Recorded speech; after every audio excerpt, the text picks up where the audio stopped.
Verses 1 to 8. After 6 days Jesus took with him Peter, James, and John the brother of James, and led them up a high mountain by themselves. There he was transfigured before them, his face shone like the sun, and his clothes became as white as the light.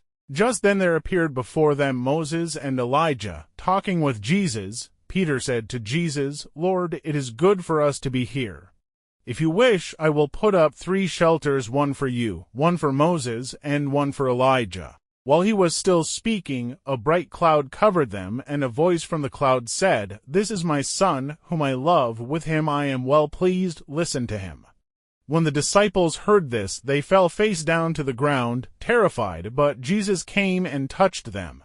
"Get up," he said. "Don't be afraid." When they looked up, they saw no one except Jesus. Explanation: in this passage, Jesus is transfigured before Peter, James, and John, revealing his divine glory. His face shines like the sun, and his clothes become as white as light, demonstrating his heavenly nature. Moses and Elijah appear, representing the law Moses and the prophets Elijah, confirming that Jesus fulfills both. The voice from the cloud is God the Father affirming Jesus as his beloved Son, calling the disciples to listen to him. This is a pivotal moment, as the disciples are given a glimpse of Jesus' divine glory, preparing them for his upcoming suffering and death. Verses 9 to 13. As they were coming down the mountain, Jesus instructed them, "Don't tell anyone what you have seen until the Son of Man has been raised from the dead."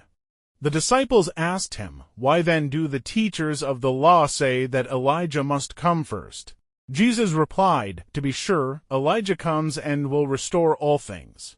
But I tell you, Elijah has already come, and they did not recognize him, but have done to him everything they wished. In the same way the Son of Man is going to suffer at their hands."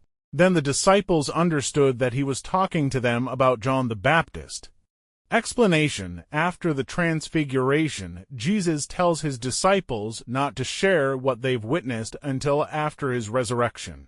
The disciples ask about the prophecy that Elijah would come first, and Jesus explains that Elijah has already come in the person of John the Baptist. John fulfilled the role of preparing the way for Jesus, but the people didn't recognize him, just as they would fail to recognize Jesus' true identity. Verses 14 to 21. When they came to the crowd, a man approached Jesus and knelt before him. "Lord, have mercy on my son," he said. "He has seizures and is suffering greatly. He often falls into the fire or into the water. I brought him to your disciples, but they could not heal him."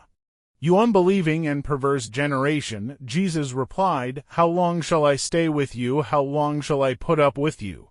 Bring the boy here to me." Jesus rebuked the demon, and it came out of the boy, and he was healed at that moment.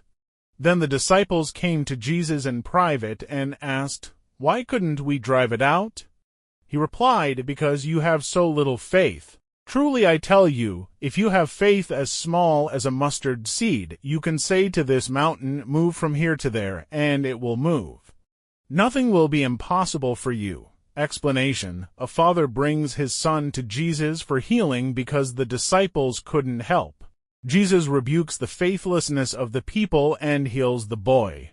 When the disciples ask why they couldn't heal him, Jesus explains that their lack of faith was the issue. He encourages them that even a small amount of faith can accomplish great things, like moving a mountain. Verses 22 to 23. When they came together in Galilee, he said to them, "The Son of Man is going to be delivered into the hands of men. They will kill him, and on the 3rd day he will be raised to life." And the disciples were filled with grief. Explanation: Jesus predicts his upcoming suffering and death once again.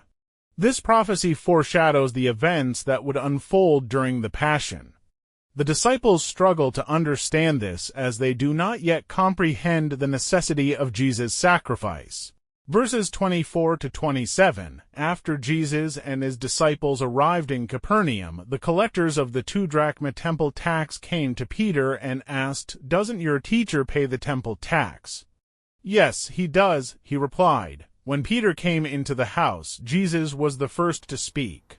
"What do you think, Simon?" he asked. from whom do the kings of the earth collect duty and taxes, from their own children or from others? From others. Peter answered, Then the children are exempt. Jesus said to him, But so that we may not cause offense, go to the lake and throw out your line. Take the first fish you catch, open its mouth, and you will find a 4-drachma coin. Take it and give it to them for my tax and yours. Explanation: Jesus teaches Peter that, as the Son of God, he is exempt from the temple tax, but he chooses to pay it anyway to avoid causing offense. Jesus provides a miraculous way to fulfill the tax obligation, demonstrating his power and care for his disciples. Matthew 17 offers powerful lessons that can be applied to our daily lives, helping us navigate challenges with faith, humility, and trust in God. The Transfiguration reminds us of the glory of Jesus and calls us to honor and listen to him in everything we do, allowing his teachings to guide our actions.